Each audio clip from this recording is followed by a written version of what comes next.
के साथ बंद करके एक बार ओंकार और फिर मेरे साथ प्रार्थना।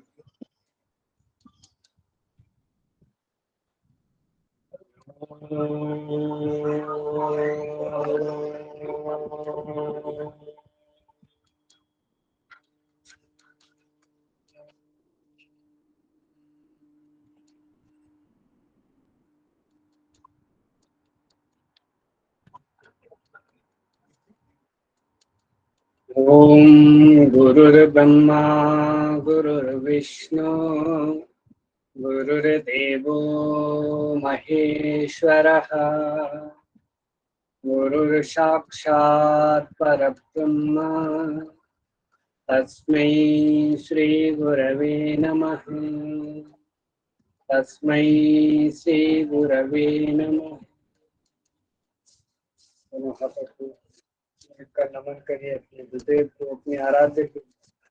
आज की कक्षा के लिए शारीरिक एवं मानसिक रूप से पूरी तरह तैयार ऐसी वचनबद्धता करते हुए परस्पर दोनों हथेलियों का मर्दन और ऊष्मा उत्पन्न करके हथेलियों में आंखों को पूरे फेस पर लगाइए। ऊष्मा पूरे शरीर पे संचार करते हुए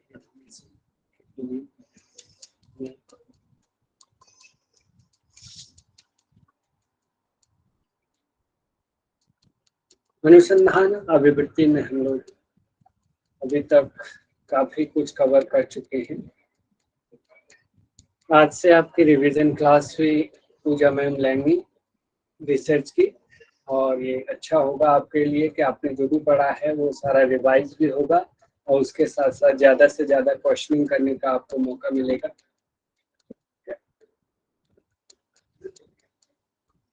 अभी मेरी स्क्रीन आपको विजिबल हो रही है?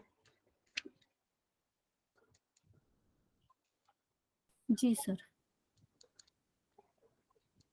लास्ट कक्षा में हमने रिसर्च डिजाइन पढ़ा था, अनुसंधान अभिकल्प।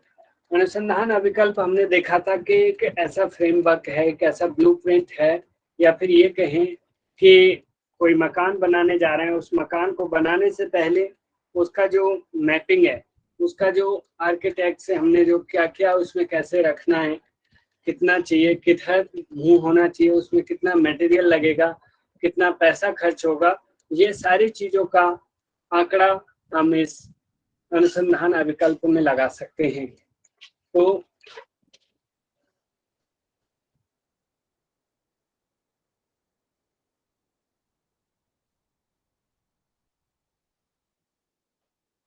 जो रिसर्च डिजाइन को रिसर्च कार्य का ब्लूप्रिंट भी कहा जाता है। तो आप ये भी देखिए, ये क्वेश्चन आ रखा है, जिस प्रकार किसी भवन का निर्माण, हमने ये देख लिया एग्जाम्पल। और ठीक उसी तरीके से जो रिसर्च जब हम करते हैं उसमें सैम्पलिंग मेथड, कलेक्शन कैसे करना है, उसका फिर डेटा एनालाइजेशन कैसे करना है, कहाँ से डेटा लेना है, क्या करना है, वो सारी विधि आपको वहाँ स्टेप टू स्टेप हमारे पास वो फ्रेमिंग तैयार रहती है, उसका खाका तैयार रहता है। उसके अनुसार फिर हमें उसको फॉलो करते हुए अपनी रिसर्च को पूरा करना होता है। ठीक है, तो इज ए फ्रेमवर्क की तरह होता है। Has been created to find answer to the research problem. जो रिसर्च प्रॉब्लम है उसका आंसर ढूंढने के लिए एक फ्रेमवर्क तैयार किया जाता है, और ये रिसर्चर के उद्देश्यों को ध्यान में रखते हुए उनको प्राप्त करने के लिए, उसका जो उद्देश्य है, उसके जो ऑब्जेक्टिव्स हैं, उन्हें प्राप्त करने के लिए ये किया जाता है। और अनुसंधान अभिकल्प की जो विशेषताएं हैं, जो अनुसंधान अभिकल्प जो रिसर्च डिजाइन है उसकी विशेषताएं हमने देखा था कि ये क्या होगा कि रिसर्च डिजाइन रिसर्च की दिशा का सबसे महत्वपूर्ण एवं निर्धारक तत्व होता है। काफी महत्वपूर्ण और निर्धारक तत्व होता है, सबसे ज्यादा विश्वसनीय भी होता है ये। इसकी सहायता से अनुसंधान के अधिकतम उद्देश्यों को सफलतापूर्वक प्राप्त किया जा सकता है। भाई वो तो है, हमने देखा कि जब हमारे पास पूरा सिस्टम तैयार है, हमने सेटलमेंट कर रखा है, सारी व्यवस्था है, पहले से प्रिपरेशन है, सारा सोच रखा है, तो स्वाभाविक है कि वो सफलतापूर्वक सिद्ध हो जाएगा। तो जो परफेक्ट रिसर्च डिजाइन है उसमें लचीलापन होना चाहिए, कुछ चेंज करना पड़े, फ्लेक्सिबिलिटी हो, उसमें फेर बदल किया जा सके, और ये जो है समय, श्रम और धन की बचत करने वाला होना चाहिए। इस टाइप से आपको बनाना होता है। मनोवैज्ञानिक इसे टॉर्च की तरह बोलते हैं कि जैसे आप अंधेरे में कहीं किसी रास्ते पे जा रहे हैं, उसमें उस समय जिस वक्त आपका पथ दर्शक टॉर्च होती है, उसी तरीके से रिसर्च डिजाइन भी रिसर्च का पथ प्रदर्शक होता है। अनुसंधान अभिकल्प के हमने जो टाइप्स देखे थे, मेनली 2 टाइप्स, जो कि नॉन एक्सपेरिमेंटल रिसर्च डिजाइन और एक्सपेरिमेंटल रिसर्च डिजाइन, जिसमें कि जो नॉन एक्सपेरिमेंटल रिसर्च डिजाइन है उसमें देखिए तो ये क्या होता है कि जो कि अनुसंधान की वह संरचना जिसका उद्देश्य अज्ञात तथ्यों की खोज करते हुए रिसर्च प्रॉब्लम को सॉल्व करना। अर्थात हम एक प्रकार से ये ले सकते हैं कि सैद्धांतिक पक्ष या थ्योरेटिकल पक्ष को या नॉन एक्सपेरिमेंटल रिसर्च डिजाइन में डाला गया है। इसके भी पुनः 2 टाइप होते हैं, जैसे एक्सप्लोरेटरी रिसर्च डिजाइन और डिस्क्रिप्टिव रिसर्च डिजाइन। अन्वेषणात्मक अनुसंधान अभिकल्प और वर्णनात्मक अनुसंधान। एक्सप्लोरेटरी में हमने क्या देखा था कि अनुसंधान का ऐसा अभिकल्प जिसकी रचना नवीन ज्ञान को प्राप्त करने के उद्देश्य से, कोई नया ज्ञान मिले उसके उद्देश्य से की जा रही, ठीक है, तो वो होगी एक्सप्लोरेटरी। और जो दूसरी डिस्क्रिप्टिव है, इसमें क्या है, सिद्धांत हमारे पास पहले से हैं, ज्ञान है, बस उसका वर्णन करना है, उसको रिप्रेजेंट करना है, प्रेजेंट करना है दूसरों के सामने, ठीक है, वो डिस्क्रिप्टिव रिसर्च डिजाइन कहलाएगा। एक्सपेरिमेंटल रिसर्च डिजाइन में क्या होता है, इसमें प्रयोगात्मक मूल रूप से ये प्रयोग वाले पक्ष से जुड़ा हुआ है, एक्सपेरिमेंट से। इसमें ग्रुप्स बनाए जाते हैं और ये प्रयोगशाला में होता जाता था।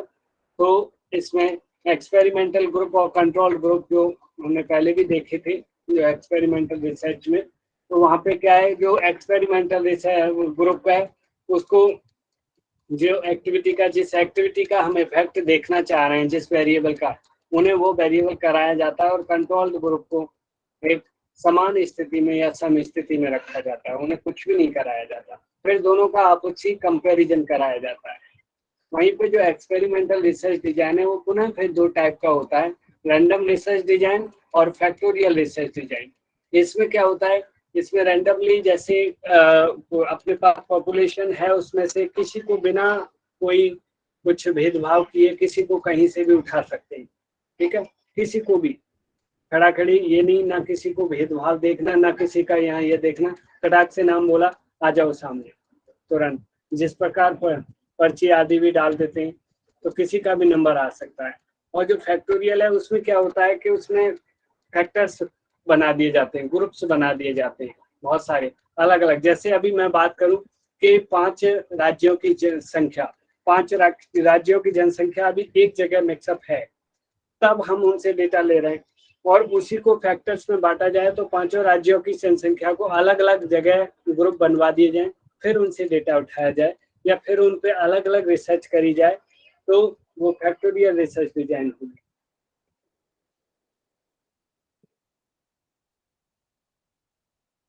फैक्टर का मतलब ही टुकड़ा होता है, ठीक है। इसमें 2 से अधिक ग्रुप बन जाते हैं। यह रिसर्च डिजाइन जटिल होता है और इसका स्वरूप भी विस्तृत होता है। वास्तविक रूप से इसे अप्लाई करने पर यह रिसर्च ज्यादा विश्वसनीय होती है। क्यों विश्वसनीय होगी? क्योंकि एक व्यक्ति जो कि किसी 1 या 2 समूह पे काम कर रहा है, एक व्यक्ति है जिसने बहुत सारे समूह पे काम किया है, स्वाभाविक है उसे समय भी अधिक लगेगा, उसका पैसा भी अधिक खर्च होगा और उसके साथ साथ उसको श्रम भी ज्यादा करना पड़ेगा, मेहनत भी ज्यादा लगेगी। आपको समझ में आ रहा है? जी सर। क्योंकि हम सिर्फ शॉर्टली रिवाइज कर रहे हैं, लास्ट कक्षा में हमने इसे पढ़ लिया था। आज का टॉपिक है डेटा। डेटा अर्थात आंकड़े या जिसे प्रदत्त बोलते हैं, हिंदी में इसको आंकड़े या प्रदत्त बोलते हैं। आप में से कोई बताइए कि क्या होता है डेटा, आखिर किसे कहते हैं डेटा? आइए कोई सामने। सर डेटा मतलब कि जानकारी। डेटा 2 तरह के होते हैं, प्राइमरी और सेकेंडरी। जैसे सर राहुल भैया की ये नोट्स थे ना सर, तो उनके लिए प्राइमरी थे, लेकिन जब हमने यूज करे तो ये सेकेंडरी हो गए। हाँ वो ठीक है, वो टाइप्स आप बढ़िया बता रहे। और कोई बताइए डेटा। अच्छा बताया राधिका में। बाकी कोई डेटा से क्या समझते हैं? आंकड़ों का संग्रहीकरण सर, आंकड़ों का संग्रह करना। हाँ, कुल मिलाकर के कोई भी ऐसी इंफॉर्मेशन जो कि सिंबल के रूप में, नंबर के रूप में अल्फाबेट में किसी भी फॉर्म में हो सकती है। तो कह सकते हैं हम कि डेटा तथ्यों के यानी फैक्ट का प्रतिनिधित्व करने के लिए, जो फैक्ट्स हैं उनका प्रतिनिधित्व, उनका रिप्रेजेंट करने के लिए उन्हें की गई जानकारी, एकत्रित की गई जानकारी के रूप में परिभाषित किया जाता है। यानी वो जानकारी जो हम इकट्ठी कर रहे हैं किस लिए, कि जिससे हमें फैक्ट को रिप्रेजेंट कर सकें, जो हम इकट्ठा करना चाहते हैं या जो सिद्ध करना चाहते हैं उसके द्वारा हम उसे सिद्ध कर सकें, ऐसी वो जानकारी, ठीक है, उसे डेटा बोलते हैं। उसमें क्या हो सकता है, उसमें देखिए रॉ डेटा, जिसे अनऑर्गेनाइज्ड डेटा भी बोलते हैं, अभी और विस्तृत बताएंगे। रॉ डेटा में अल्फाबेट, नंबर और सिंबल्स आदि ये सब आ सकते हैं, ये रिप्रेजेंट करते हैं एक दूसरे को, अपने इस जानकारी को, ठीक है। तो जो डेटा है वो डेटा क्या होगा, जैसे हालांकि डेटा, इंफॉर्मेशन, नॉलेज, ये सब इनमें चेंजेस होता है, इनमें अंतर होता है, ठीक है। And wisdom are the closely related concept, पर ये एक दूसरे से जुड़े हुए हैं। Own role, relation and other hand each term has to own meaning, इनके अलग अलग मीनिंग हैं, इनके अलग अलग अर्थ हैं, ठीक है। तो डेटा कुल मिलाकर के एक प्रकार की जानकारी ही है। और according to common view, data is a collected and analysed, जिसे कलेक्ट किया जा सके। डेटा किसे बोलेंगे, जिसे कलेक्ट किया जा सकेगा, जिसे एनालाइज्ड किया जा सके। Data only becomes information suitable, जो इससे कुछ जानकारी प्राप्त हो, फॉर मेकिंग डिसीजन, जिससे कि व्यक्ति या रिसर्चर डिसीजन ले सके, है नहीं। तो what is data, data is a measured collected, जिसे मापा जा सके, एकत्रित किया जा सके, एंड द रिपोर्टेड, जिसे प्रेजेंट किया जा सके, एंड द एनालाइज्ड, इसको एनालाइज भी किया जा सके किसी के रूप में। इसमें यहाँ पे विजुलाइज कर सकते हैं यूजिंग ग्राफ्स के रूप में हो सकता है, वो इमेजेस के रूप में हो सकता है, और अदर एनालाइजिंग टूल्स या सिंबल्स आदि के रूप में वो डेटा हो सकता है, ठीक है। तो data as a general concept refers to the fact and some existing information knowledge. कुल मिलाकर के जो भी जानकारी जो कि किसी फॉर्म में स्थित है, चाहे वो फॉर्म नंबरिक हो, अल्फाबेटिक हो, सिंबल हो, कोई भी ऐसी जानकारी, वो सारा का सारा डेटा कहलाएगी, ठीक है। अब जो डेटा होता है, उस डेटा से क्या प्राप्त होता है, हमें ज्ञान होता है, जानकारी मिलती है। जो डेटा आएगा उससे क्या होगा, नॉलेज मिलेगी, अर्थात ज्ञान होगा, जानकारी प्राप्त होगी, और जानकारी होगी तो फिर हम एक्शन ले सकेंगे, उसमें फिर आगे कार्य कर सकेंगे, है नहीं, यही क्रम रहता है। व्हाट इज रॉ डाटा, अब बात आती है रॉ डेटा की। Raw data actually unprocessed data होता है, unprocessed data. Raw data is A rough and unstructured data, यानी कि आप ये समझिए, आप बताइए कोई रॉ डेटा को क्या होता है, पहले आपसे पूछना चाहूंगा, किसे कहते हैं रॉ डेटा, बताइए कोई।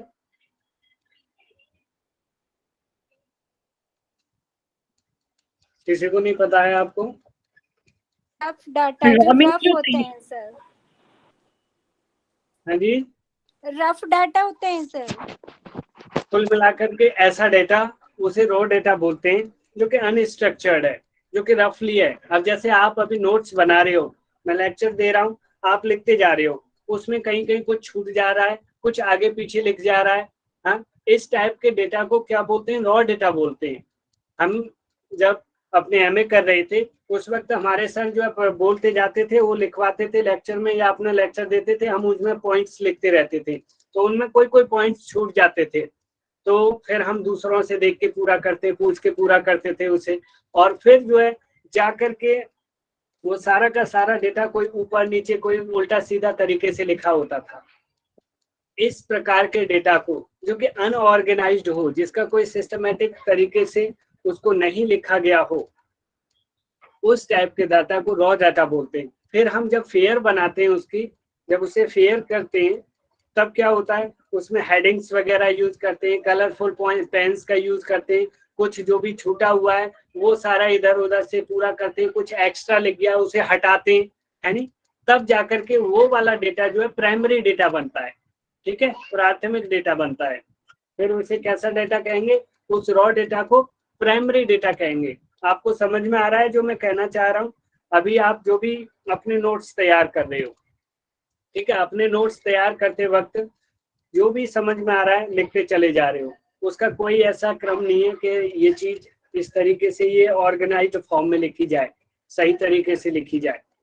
कुछ चीज छूट गई, कुछ चीज एक्स्ट्रा लिख गई, या फिर कोई बात पूरी नहीं लिखी गई है, तो फिर आप क्या करोगे? कुछ लोग, जैसे बहुत सारे लोग वीडियो देख के फिर बात पूरी करेंगे, उसे वीडियो देखेंगे फिर उसको पूरा करेंगे। तो यानी ये जो डेटा है, जब तक आपका अनस्ट्रक्चर्ड है, उसमें आधा अधूरा डेटा है, या फिर ये कहें जो कि सिस्टमेटिक तरीके से उसे ऑर्गेनाइज नहीं किया गया है, इस टाइप के डेटा को क्या बोलते हैं हम? क्या बोलते हैं उसे? प्राथमिक, प्राइमरी डेटा। ये है, ये आपको पिक्चर दिख रही है सामने, ये सारा मिक्सअप हो रखा है।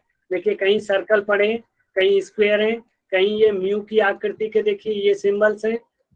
ये सारा का सारा अनस्ट्रक्चर्ड डाटा है। अब इसी को आप जब स्ट्रक्चर्ड बनाना चाहोगे तो क्या करोगे? इनको अलग अलग करोगे। आप देखिए, स्क्वायर्स को एक तरफ एक सेटअप बनाओगे, उनका जो सर्कल्स हैं उन्हें एक जगह रखोगे, और जो ये म्यू आकृति के हैं इनको जो है शंख की आकृति के आदि, इन्हें एक जगह रख करके सबको ऑर्गेनाइज फॉर्म में रखोगे, तब जाकर के वो डाटा कौन सा डेटा कहलाएगा? फिर प्राइमरी डाटा, बिल्कुल, उसे फिर प्राइमरी डेटा कहेंगे, क्योंकि अब हमने उसे यूज करने लायक उसे सेटअप फॉर्म में रख लिया है कि उसमें से कुछ भी यदि हमें ढूंढना हो तो बड़ी आसानी से ढूंढा जा सकता है। ठीक है, अभी जैसे मैं यदि आपसे कहने लग जाऊं कि जी मुझे फीडबैक दीजिए, मुझे नंबर दीजिए, हाँ, कि अब चंदन जी मुझे 80 नंबर दे रहे हैं, आयुषी जी ने 70 दिए, किसी ने फिर जो है 90 दे दिया, अगले ने, तो महुआ मैम ने 95 दिए। मैं सारा लिखता चला जा रहा हूँ, किसी का आगे पीछे, किसी ने ज्यादा दिया कम दिया, कोई उसका सीक्वेंस नहीं है। तो इस टाइप के डेटा को क्या कहेंगे? रॉ डाटा बोलेंगे। Rough data. अब इसी डाटा को जब मैं उसे सही फॉर्म में यूज करूंगा तो या तो उसे असेंडिंग में या डिसेंडिंग में एक क्रम में सीक्वेंस में लगाऊंगा, तब मैं जांच पाऊंगा कि सबसे ज्यादा मार्क्स मुझे किसने दिए, सबसे कम किसने दिए, और किसने बिल्कुल मार्क्स नहीं दिए, या कितने मार्क्स के बीच में मुझे मार्क्स दिए ही नहीं गए, जैसे 70 to 80 के बीच में किसी ने दिए ही नहीं। इस तरीके से मैं तब सेट कर पाएंगे, तब उस डेटा को ही क्या कहेंगे हम? प्राइमरी डेटा, उसे यूज करने लायक बना पाएंगे। ठीक है, तो अनस्ट्रक्चर्ड डेटा को ही रॉ डेटा बोलते हैं सर? बिल्कुल बिल्कुल, आप यही कहोगे। अनप्रोसेस्ड बोलिए, अनस्ट्रक्चर्ड बोलिए, उस डेटा को ही हम रॉ डेटा बोलेंगे। यानी कि वो हमने जल्दबाजी में, जैसे जल्दी जल्दी में, अभी जब कक्षा चल रही होती है, लेक्चर चल रहा होता है सर का, तो क्या करते हैं हम? सुनते भी जाते हैं और खटाखट लिखते जाते हैं, पॉइंट आउट करते जाते हैं, लिखते चले जाते हैं, लेकिन वो कुछ कुछ क्या होता है, बीच में छूट भी जाता है? या फिर कुछ वर्डिंग एक्स्ट्रा भी लिख जाती है, या जिस सीक्वेंस में या जिस तरीके से सेंटेंस लिखा जाना चाहिए था वो उस लैंग्वेज में नहीं लिख पाया, अपनी उल्टी सीधी लैंग्वेज में, थोड़ा सा उसकी वैसी लैंग्वेज में लिख गया। अब जब हम घर पे जाकर के फिर उसी को फिर लिखते हैं, तब क्या करते हैं हम? तब उसी डेटा को, डेटा वही है, लेकिन अब उसमें हम क्या ध्यान रखते हैं? कौन सी चीज कैसे आनी चाहिए, पहले कौन सी आएगी, अब इसके बाद क्या आएगी, हेडिंग कौन कौन सी है, उन्हें कैसे पेन से डालना है, ब्लैक पेन यूज करें, कलरफुल और कोई पेन यूज करें जिससे वो देखने में सुंदर भी लगे, और सिस्टमेटिकली कोई पढ़े या हम भी पढ़ें तो इजीली बड़े अच्छे से समझ में आ सके, है नी? तब जाकर के उस डेटा को क्या कहेंगे हम? प्राइमरी डेटा कहा जाता है फिर उसको। ठीक है,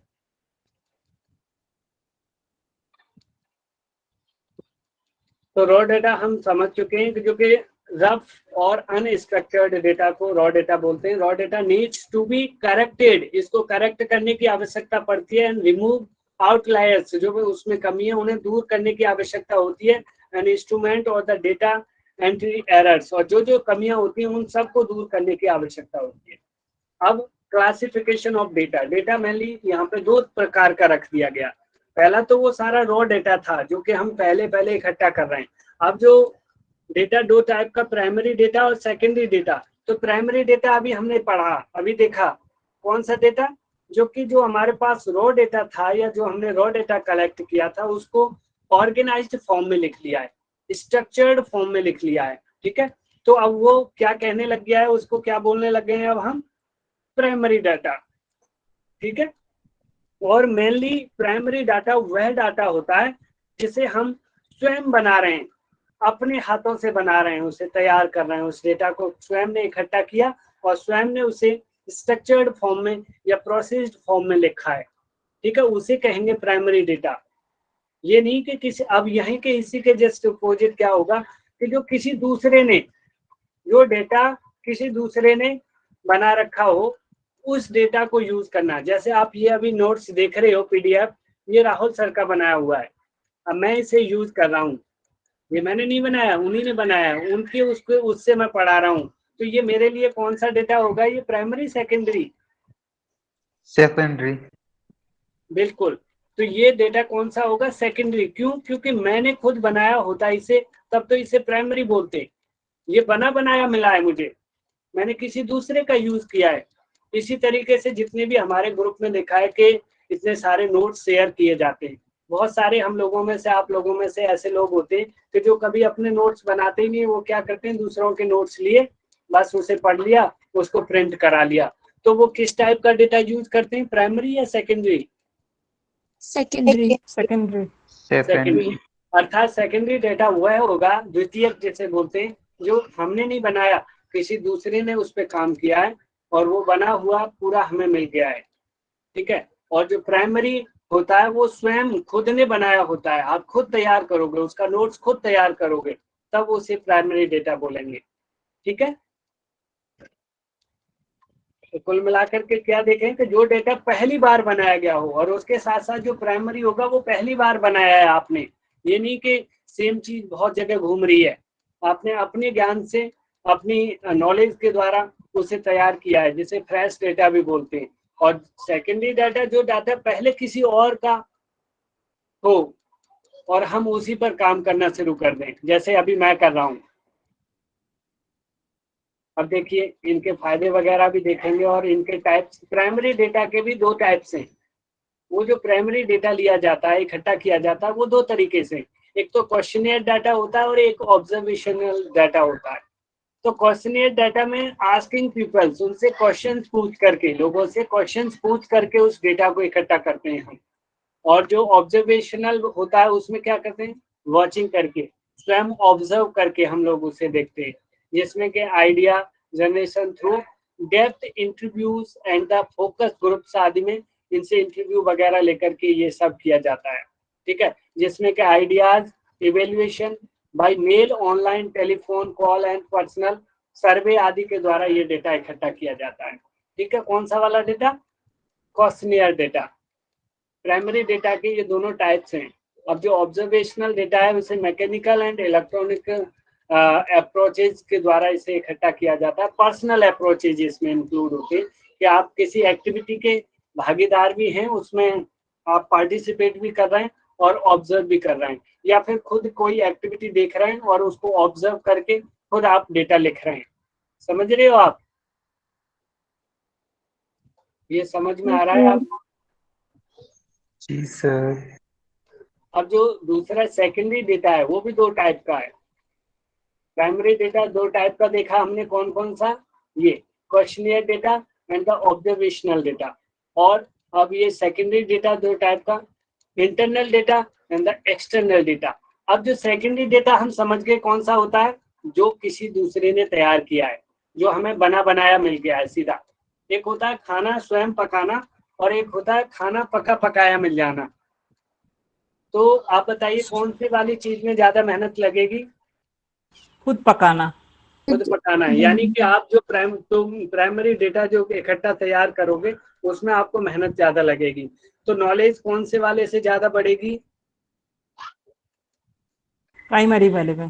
प्राइमरी वाले में, क्योंकि वो हम खुद इकट्ठा कर रहे हैं, खुद अपना दिमाग चला रहे हैं, खुद इधर उधर से बुक्स पढ़ रहे हैं, वीडियोस देख रहे हैं, जहां तहां से मैगजीन से इधर उधर से सारा इकट्ठा करके ऑर्गेनाइज फॉर्म में उस चीज के विषय में लिख रहे हैं जिसके बारे में हमें जानकारी इकट्ठी करनी है, ठीक है। अब तो जो सेकेंडरी डेटा है वो इंटरनल डेटा और एक्सटर्नल डेटा दो टाइप का होता है। तो इंटरनल का मतलब होता है इनसाइड द फ्रेम, जो हमारी पहुंच के अंदर अंतर्गत हो, और जो पहुंच से बाहर है उसे एक्सटर्नल डेटा कहेंगे। अर्थात अपने नियंत्रण में जो हो या अपनी कंपनी से, जैसे अब हमें कुछ डेटा चाहिए, अब एक होता है कि इजीली किसी हॉस्पिटल का डेटा चाहिए, भाई मेरा अपना हॉस्पिटल है, ये मेरे चाचा का हॉस्पिटल है, मैं खटाक से जाऊंगा, वहां से सारे रिकॉर्ड, सारे रजिस्टर्स रिकॉर्ड वगैरह और सारे उनके पेशेंट्स रिकॉर्ड आदि खटाक से लेके आ जाऊंगा। तो इस टाइप के डेटा को क्या कहेंगे हम? इंटरनल।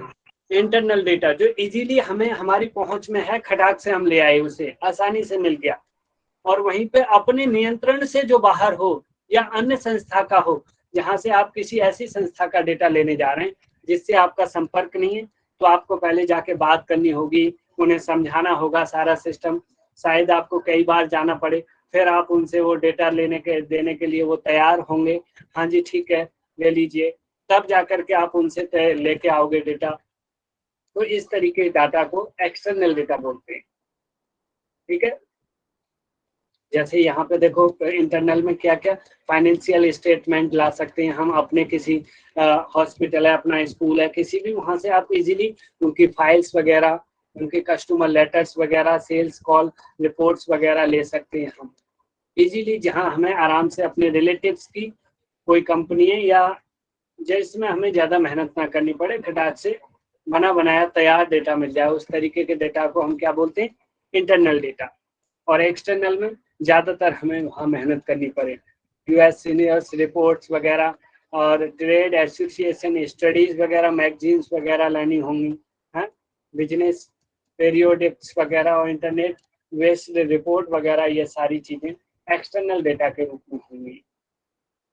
ठीक है, अब हम पढ़ते हैं एडवांटेज ऑफ प्राइमरी डेटा। अब जो डेटा हमने स्वयं तैयार किया है उसके फायदे क्या होते हैं?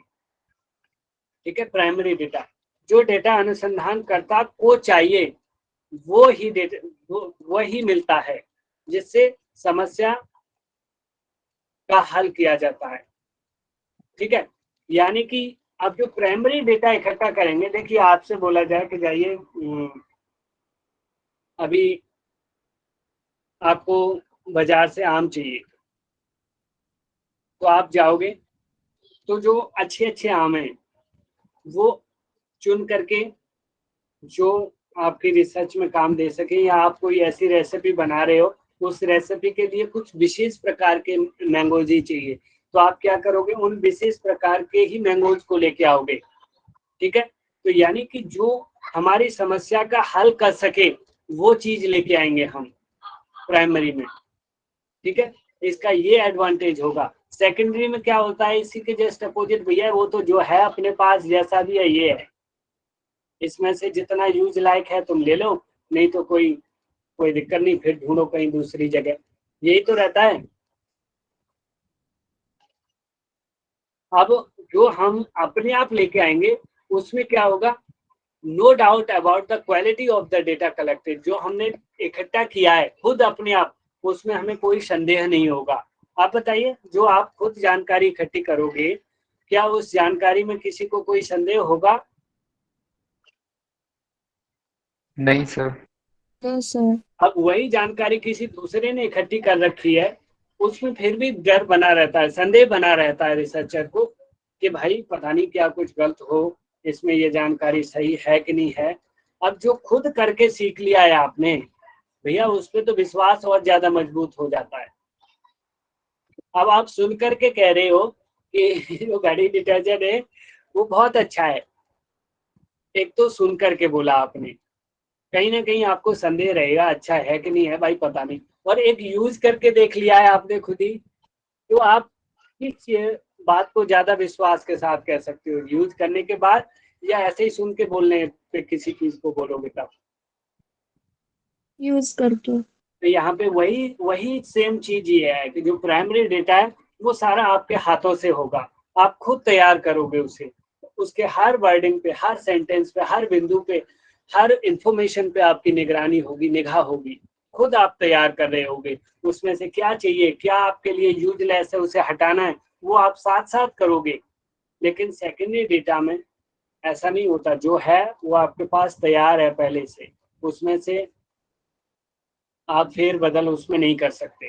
ठीक है, तो इसमें क्या होता है, इसलिए यह ज्यादा विश्वसनीय एवं ताजा वैध होता है। कौन सा? Primary data.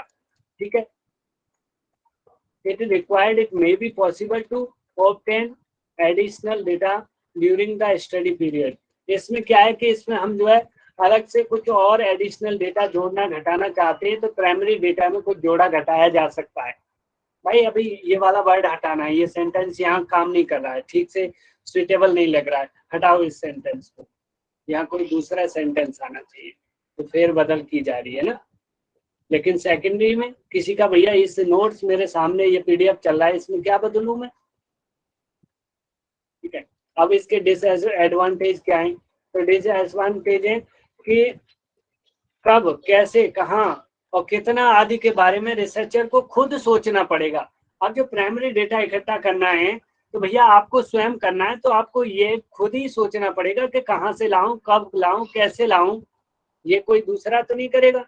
अब एक आपने कह दिया कि जो है रिसर्चर जो कराया मिल गया, अब वो कैसे लाया, उसको कितनी दिक्कत हुई, कितने हॉस्पिटल्स विजिट किए उसने, है वो उसी को पता है ना, कितनी परेशानी का सामना करना पड़ा उस डेटा को इकट्ठा करने में। आपको तो तैयार किया हुआ मिल गया, अब यहाँ आपको स्वयं तैयार करना पड़ रहा है, तो ये सारी चीजें खुद आपको अपने आप सोचनी होंगी, है नहीं?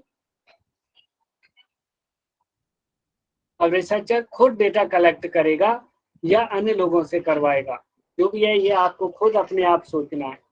जिनका डेटा चाहिए जैसे हॉस्पिटल, स्कूल्स या साइंटिस्ट वगैरह, जिनसे भी डेटा लाना है पहले क्या करना होगा, उनसे परमिशन लेनी होगी। भैया हमें आपका डेटा चाहिए, हमें आपके कुछ इंफॉर्मेशन, आपके कुछ एम्प्लॉयज की रिकॉर्ड्स चाहिए।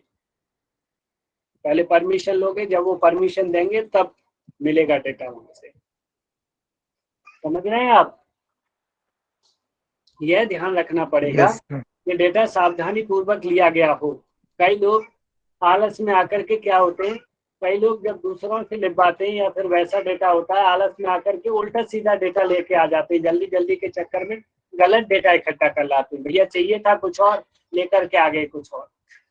चाहिए थी उनकी जो है रिपोर्ट्स हीमोग्लोबिन की, और रिपोर्ट्स दूसरी इकट्ठी करके ले आए सारे पेशेंट्स की, वहां पे जो है उनकी लिपिड प्रोफाइल की लेके चले आए।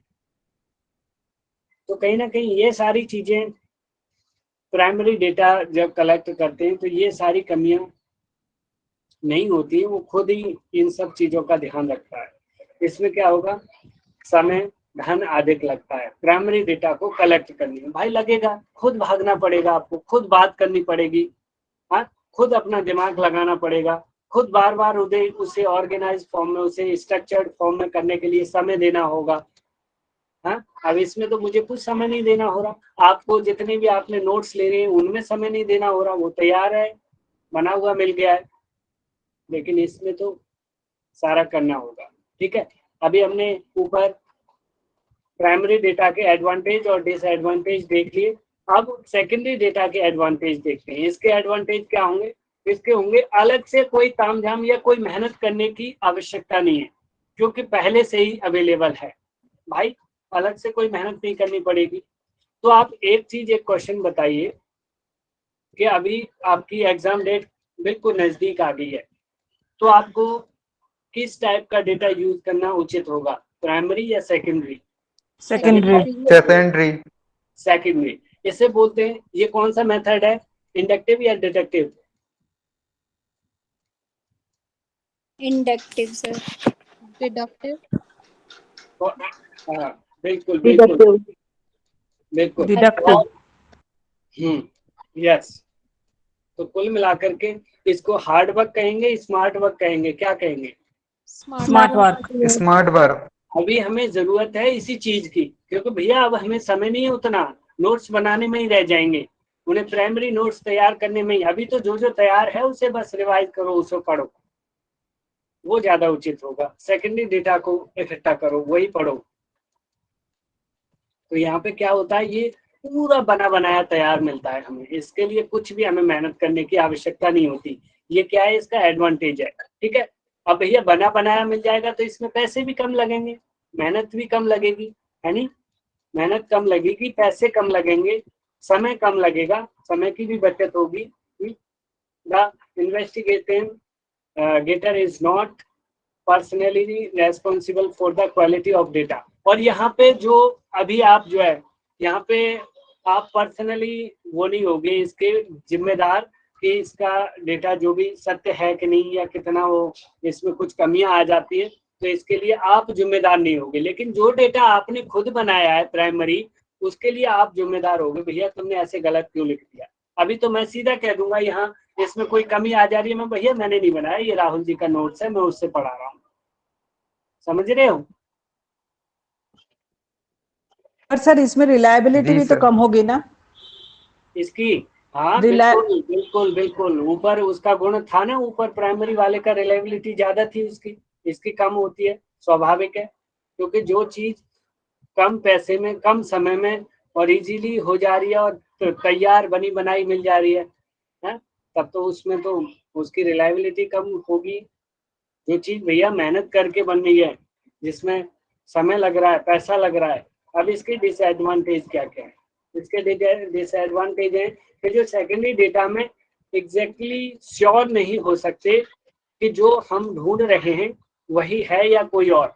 अब इसमें जैसे जो इकट्ठा है, वो जो हमें चाहिए वास्तव में उसे ढूंढ पाना थोड़ा मुश्किल होगी, और वो हम श्योर नहीं 100% नहीं कह सकेंगे कि ये सारी जो बात है या ये बिल्कुल 100% सत्य है, ठीक है।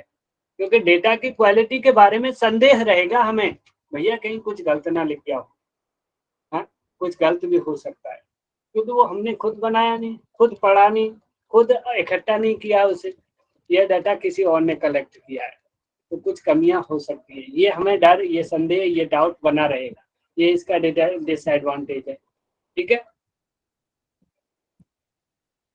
और इसके साथ साथ अगर हमें कुछ और ऐड करना हो तो ऐड नहीं किया जा सकता, क्योंकि यह डेटा किसी और ने कलेक्ट किया है। अब इसमें कुछ जोड़ना घटाना हो तो हम इसे जोड़ घटा सकते हैं, इसमें अलग से नोट्स बनाना होगा ना हमें, हाँ उसके लिए थोड़ा बहुत कम चांसेस रहते हैं उसे जोड़ घटाने की, इसमें कुछ मैनिपुलेशन करने की, कुछ चेंजेस करने की, ठीक है। तो ये भी इसका डिसएडवांटेज है।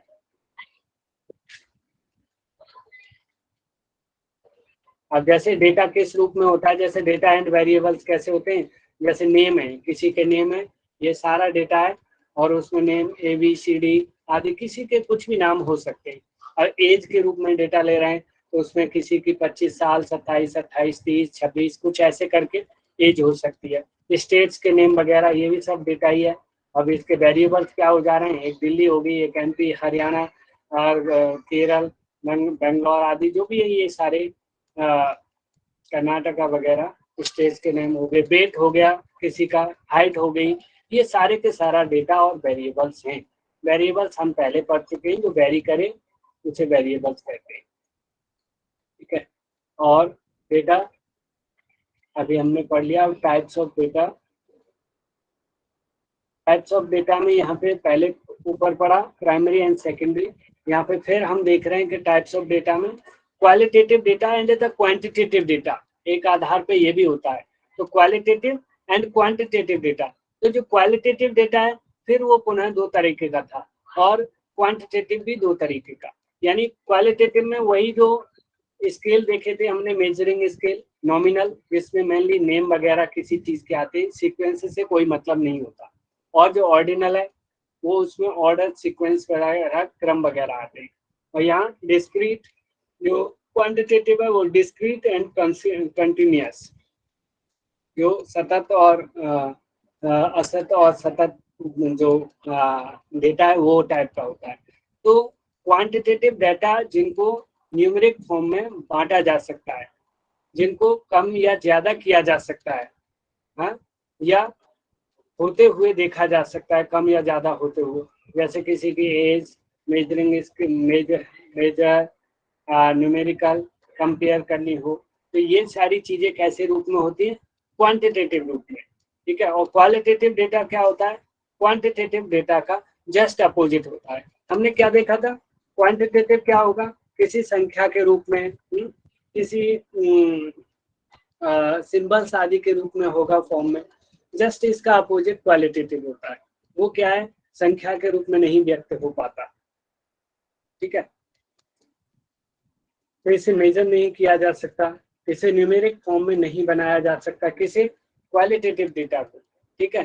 कोई दो डेटा हो तो तुलना करके छोटा बड़ा नहीं बताया जा सकता, वैसे तुलना नहीं की जा सकती जैसे मेल फीमेल, यस नो आदि ये चीजें। तो यहाँ पे देखिए और थोड़ा इनकी वो बता दिया, डिस्क्रीट और कंटिन्यूअस में जैसे number of vouchers, as in years में यहाँ पे 2020 से 2021 के बीच की, और यहाँ पे फिर इसकी टेम्परेचर ऑफ द रूम आदि, ये जो ऊपर हमने पढ़े से कंटिन्यूअस और जो कुल मिलाकर के ये जो डेटा हैं ये उनकी टाइप्स अलग अलग, क्वालिटेटिव मेनली और क्वांटिटेटिव, आपको ये ध्यान रखनी है,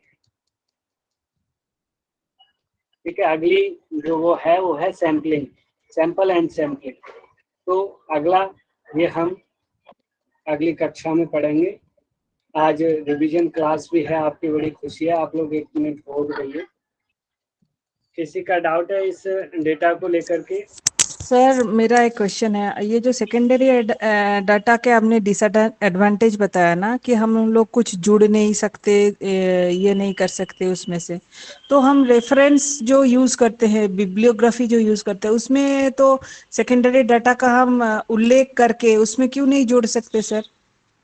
नहीं, उसमें क्या करते हैं, उसमें हम प्राइमरी डेटा में ही तो वो उसे यूज करते हैं, हम उसका उल्लेख हम उन्होंने उसमें जो सेंटेंस लिखा है या उसमें जो कंटेंट है, उस कंटेंट को हम उठाते हैं, प्राइमरी डेटा में अपने में डालते हैं और फिर उसका नीचे रेफरेंस देते हैं कि ये जो डेटा लिया गया उनके द्वारा वहां से लिया है, ठीक है। तो वो डेटा और प्लस जो आप अपना एड ऑन कर रहे हो, इधर उधर से सारा जो कर रहे हो, वो फिर प्राइमरी ही कहा जाएगा। जैसे आप अभी नोट्स बनाने लग जाओ तो यूट्यूब से देखोगे, कुछ दूसरी बुक से, ललित मदान की से, कुछ अरिहंत की से पढ़ा, कुछ इधर से उधर से पढ़ा और आपने एक नोट्स तैयार कर लिया, तो इसे कहेंगे प्राइमरी डेटा, क्योंकि वो आपने अपने हिसाब से तैयार किया है, वो किसी ने वैसे नहीं तैयार किया, क्योंकि सेम एज इट जैसे किसी दूसरे का है, वही सेम का सेम आपने नहीं प्रस्तुत किया उसे, आपने अपने लैंग्वेज में अपने सिस्टमेटिक तरीके से क्या चीज पहले रखनी है, क्या मुझे और लेनी है, क्या छूट रहा है इसमें, वो सारा आपने खुद अपने आप ध्यान रखा। तो इसी तरीके से जब हम ये जो रेफरेंसेस देते हैं उसे प्राइमरी डेटा के रूप में यूज करते हैं, लेकिन हम उसका रेफरेंस देते हैं, नीचे बताते हैं कि ये वहां से लिया गया है, क्योंकि वहाँ साहित्य चोरी से बचने के लिए। नहीं तो फिर हमें ये होगा कि साहब डायरेक्ट किसी दूसरे का डेटा उठा के रख लिया, तो साहित्य चोरी हो रही है यहाँ पे, है नहीं, तो वहाँ कोई दिक्कत नहीं होती महुआ मैम ऐसी। Okay sir. और किसी का कोई डाउट इस डेटा को लेकर के? वैसे आप सब लोग खुद जानकार हो और आज डेटा हमने पढ़ लिया है, अब इसको कलेक्ट करने के मेथड पढ़ेंगे अगली कक्षा में हम, ठीक है, सैंपल एंड सैम्पलिंग मेथड्स। अगर सभी के डाउट्स क्लियर हैं तो आप मैसेज करिए, कुछ क्वेश्चनिंग करते हैं।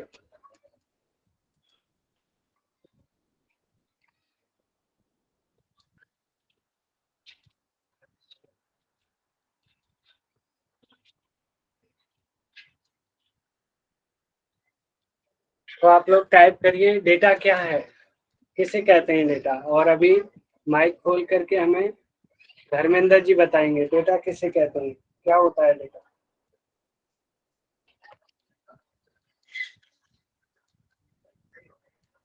धर्मेंद्र जी, युवा, तुरंत माइक खोलिए और बाकी लोग टाइप करिए। बहुत बढ़िया, सोनिया साह जी ने टाइप कर दिया, बाकी और भी सभी टाइप करिए। आईसीसी, बहुत बढ़िया।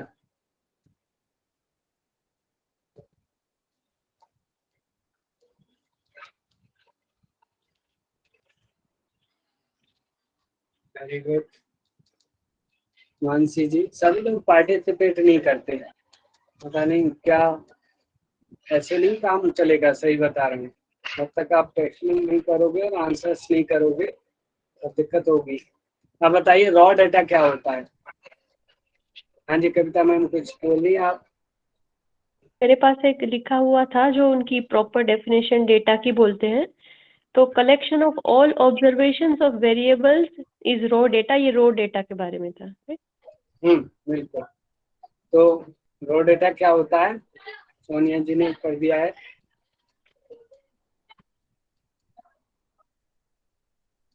राधिका जी आप समझाइए अपने शब्दों में रॉ डेटा किसे कहते हैं।